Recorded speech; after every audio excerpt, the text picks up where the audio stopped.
Ini adalah ekosistem mangrove. Kalau ekosistem mangrove ini terdiri dari tidak banyak. Kalau di Dumai itu hanya ada 12 spesies ya. Jadi tumbuhan yang mampu hidup di tepi pantai itu. Jadi dengan fluktuasi salinitas yang lebih tinggi, ada beberapa spesies yang kalau di Dumai itu sekitar 12 spesies, dan spesies ini yang mengendalikan mangrove itu. Jadi kalau seandainya mangrove ini ada, berarti ekosistemnya akan ada.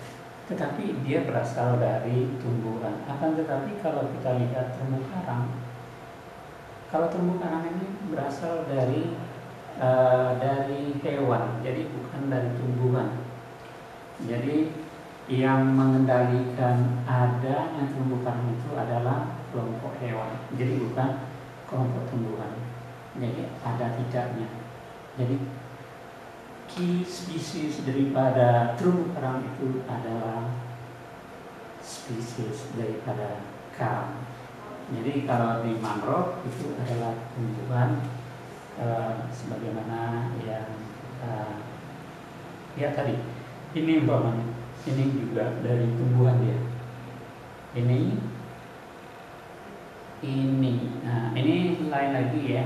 Ini dari tumbuhan darat, ini ekosistem hutan tropis. Kita lihat, jadi perbedaannya dengan terumbu karang, dia ini ya kalau kita lihat ketinggiannya tentu tidak sebanding ya dengan terumbu karang. Terumbu karang itu sampai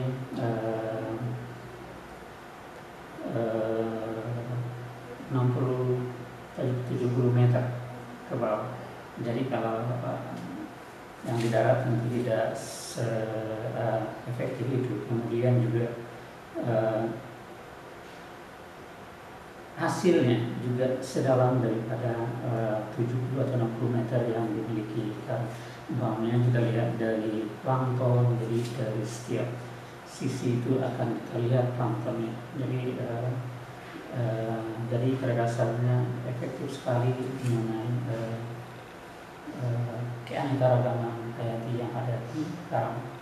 Kemudian kita lihat ini sebagai salah satu, kita lihat di sini. Ini adalah siklus daripada ikan. Siklus makanannya ada ikan hiu, dan kemudian itu adalah plankton dengan ikan-ikan kecil lainnya. Dan berikut ini siklus makan dari hiu, dari alga, dimakan ikan kecil, dimakan besar. Dan ini adalah ikan hiu ya, bagaimana gambaran daripada siklus makanannya.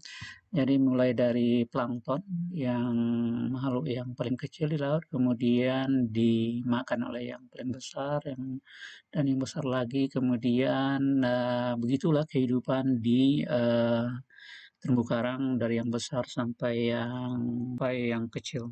Bagiannya terumbu karang terumbu karang tepi yang selalu disebut dengan fringing reef, kemudian terumbu karang penghalang atau barrier reef, kemudian terumbu karang melingkar atau atol. Ini adalah bentuk umum. Kalau umpamanya mungkin nanti mahasiswa melihat suatu buku, ada pembagiannya banyak sekali ya, sampai puluhan.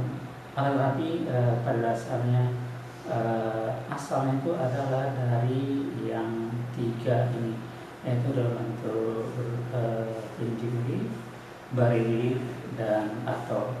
Itu pada dasarnya. Kalau kita lihat umpamanya ini dasar pembukaan karang secara umum.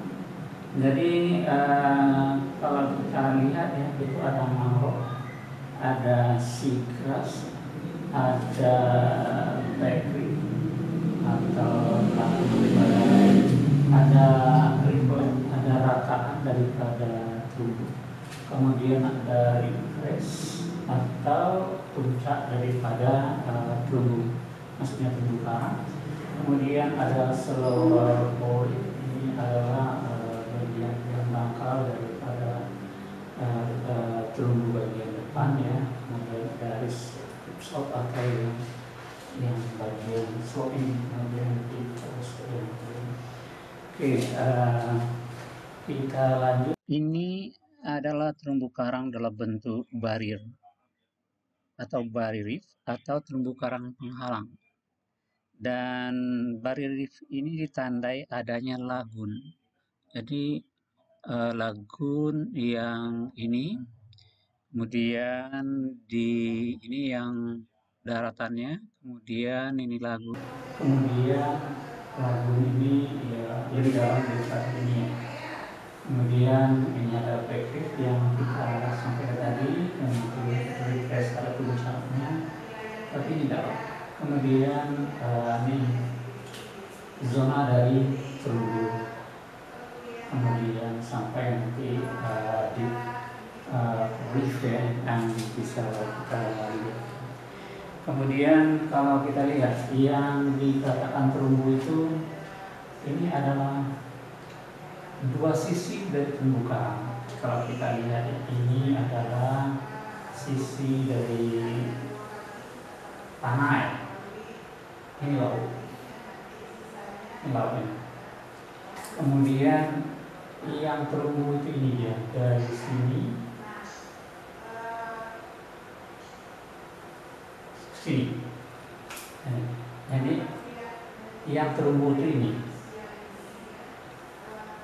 Jadi tadi saya sampaikan bahwa terumbu itu dibangun oleh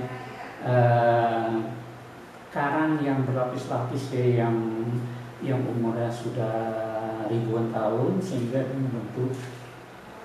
Jadi kalau di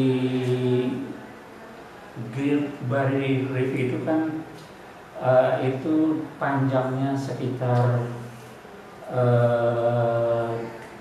2000 km kalau tidak salah. Kemudian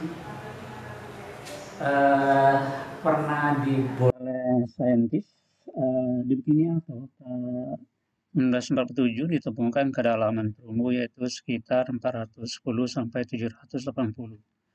Kemudian juga diteliti di Eniwetok mencapai kedalaman 1411 sampai 1287 meter ya. Ini oleh Leder dan kawan tahun 1953. Makhluk hidup pada dasarnya yang sudah bertahun-tahun menjadi dan berkumpul, sehingga yang tadi kita ceritakan yang dilem oleh peralin alga tadi, dia sudah satu seluruh itu, jadi sudah gitu banyaknya. Sehingga makanya di dalam manfaat daripada terumbu karang ini yaitu bagaimana dia itu bisa membentengi suatu pulau. Apa sebab? Sebab dia hidup, walaupun yang bagian hidup itu yang bagian daripada bagian atasnya. Kalau ini bisa kita lihat lagi, ini cross section daripada terumbu ya. Jadi kalau kita lihat ini dia. Sampai sini. Jadi ini bagian belakang terumbu, ini lagun, ini backreef, ini reef, ini pori, ini ocean.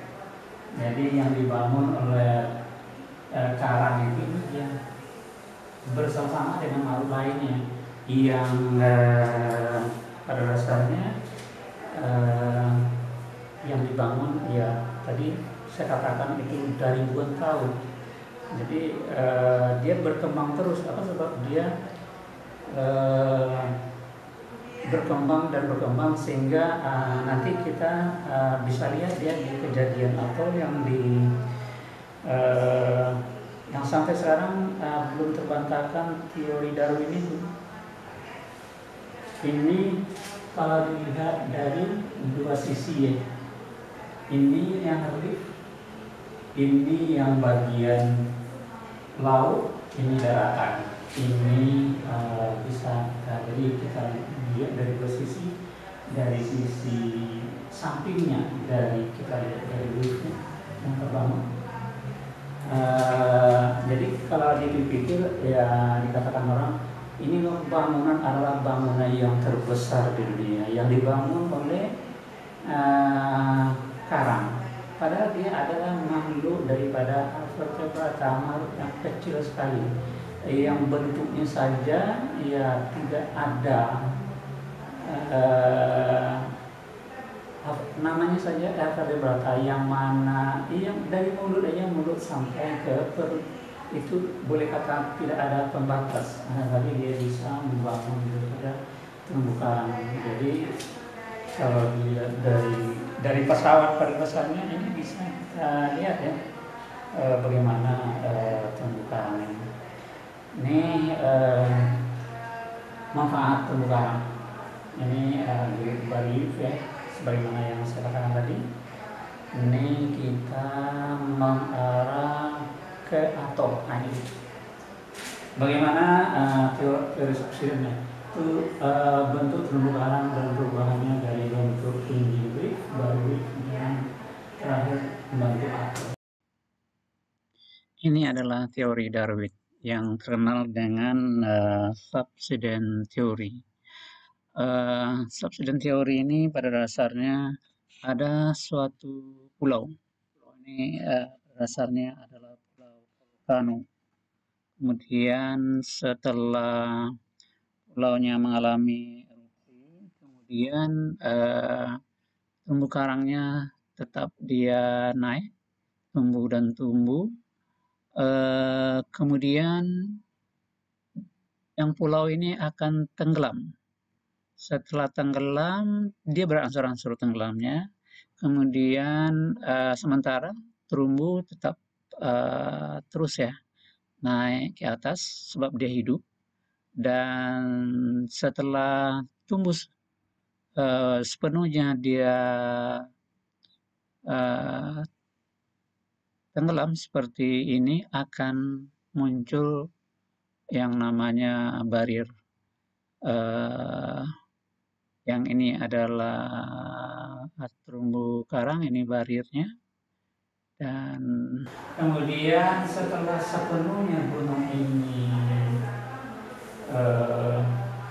tenggelam, sementara pulau ini terus saja naik, dia terus naik, tetapi dibatasi oleh batas air, sehingga kalau kita lihat dari sisi lain akan terbentuk seperti ini pada dasarnya. Jadi dia dari sini, dia ini terumbu mengelilingi ini. Jadi setelah pulaunya turun, pulau Volcano turun, kemudian dia akan turun, hilang dia sampai di sini. Jadi ini membentuk suatu laut. Ini yang dikatakan menjadi barrier reef ya. Kemudian setelah sepenuhnya turun seperti ini, tetapi terumbu tetap saja naik dia ke atas, makanya dia menjadi dalam bentuk melingkar. Jadi ini adalah teori daripada Darwin yang